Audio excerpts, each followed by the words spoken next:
como todos los jueves, tenemos nuestro micro de adultos mayores, propiciado por la Universidad Autónoma de Entre Ríos y Canal 9 Litoral.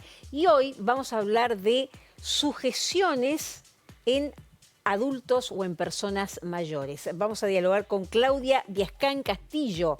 Ella es abogada, magíster en propiedad intelectual, especialista en gerontología social. Claudia, gracias por comunicarte con nosotros. Buen mediodía o ya buenas tardes, no sé cómo será para vos. Hola Sonia, ¿cómo estás? ¿Qué Son tal? buenas tardes también. Bien. Bueno, a ver, ¿de qué hablamos cuando hablamos de sujeciones para personas mayores, estrictamente? Bueno, el tema de sujeciones es un tema delicado, espinoso, que no se trata como deberíamos tratarlo porque la percepción y el concepto que se tiene del tema de sujeciones no es tan claro o pretendemos que no sea tan claro como lo que significa. Una sujeción hay de diferentes tipos. Una clasificación alude a lo que se usa para hacerlas y se clasifican en sujeciones físicas o sujeciones farmacológicas.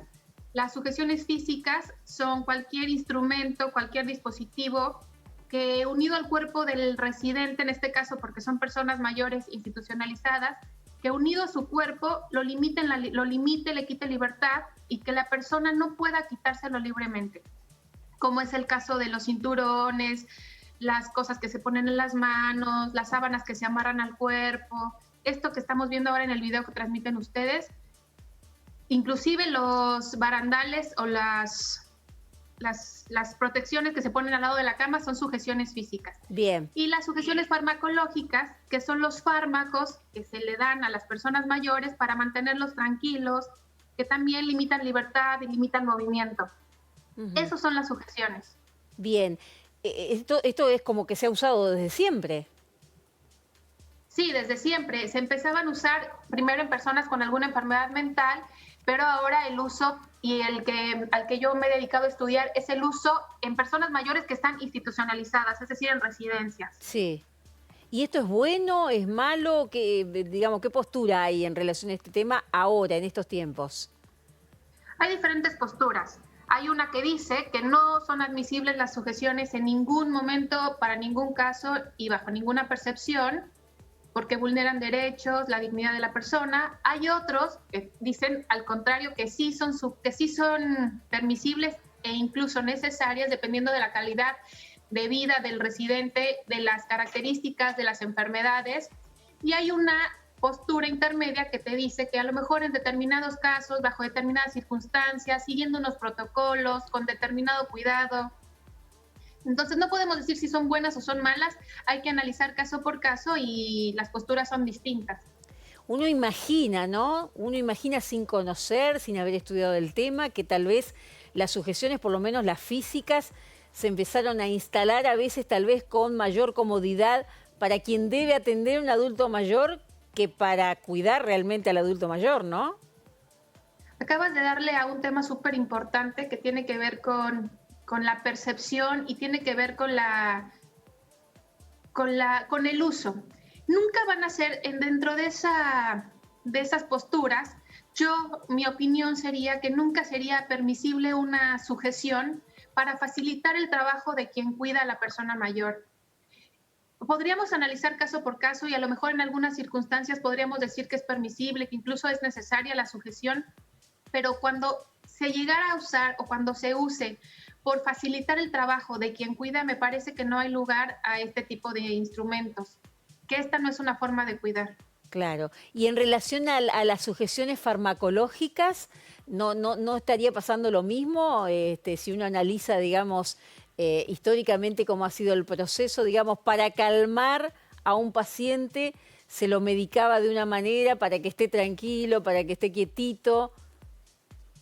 Mira, lamentablemente y ahora con esto de la pandemia y el COVID, yo creo que las residencias que habían estado trabajando tan fuerte en quitar sujeciones o aquellas que se esforzaban por tener otros métodos para cuidar porque así le llaman las personas que los usan, que son métodos para cuidar, se vieron en la necesidad inclusive de tal vez de volver a usar sujeciones, porque el COVID o las medidas que el gobierno instauraba para cuidarnos del contagio era el aislamiento por largos periodos, el estar solo en una habitación, los barbijos.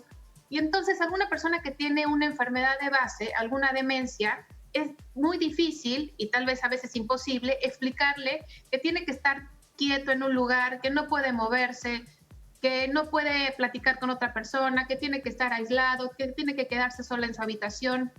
Muchas cosas que esta pandemia volvió a evidenciar, que de nuevo apelan a que para poder cuidar a una persona no basta con querer cuidar. Hay que capacitarse, hay que formarse, hay que tener recursos, porque en definitiva cuidar a una persona no es como cuidar un objeto. Una persona y una persona mayor y cualquier persona somos sujetos de derechos y con esa perspectiva de sujetos de derechos tenemos que aprender, capacitar, formarnos para cuidar, para saber que a veces una palabra, una caricia en la mano, un minuto platicando, el alimento en la boca, gestos humanos hacen más sencillo el cuidado sin tener que llegar a sujetar a las personas. Como también lo estamos viendo ahora en el video que ustedes están transmitiendo.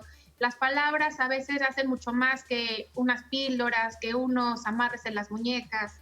Bien, por último, Claudia, muy breve, ¿esto está pasando, está ingresando este nuevo concepto en los lugares, así en las residencias donde están las personas adultas mayores? No es un concepto que esté ingresando, es un concepto que está instalado. Ajá. Más bien hay que trabajar por desinstalarlo, y de esto te hablaba de la capacitación y de la formación. Se habla mucho de la atención centrada en la persona, y con esto quiero cerrarte. Creo que es mucho más importante una persona que tiene aptitud y actitud para cuidar, para poder dar un abrazo en el momento justo, que haga que sea innecesario el uso de estos procedimientos o de estos instrumentos que limitan la libertad y que contienen, en lugar de contener realmente, como la palabra dice, con un abrazo, con una contención física y no una sujeción física que significa una limitación a su libertad. Perfecto. Bueno, clarito. Todos los jueves aprendemos muchísimo en relación a esta temática. Claudia Viascán Castillo, abogada, muchísimas gracias por este diálogo aquí en este micro, que le recordamos a las personas, si alguien no lo vio o lo vio por la mitad nada más, puede volver a verlo en nuestra plataforma ahora. Muchas gracias. Gracias, Sonia. Que tengan buena tarde. Bueno, hasta luego, igualmente. Adiós.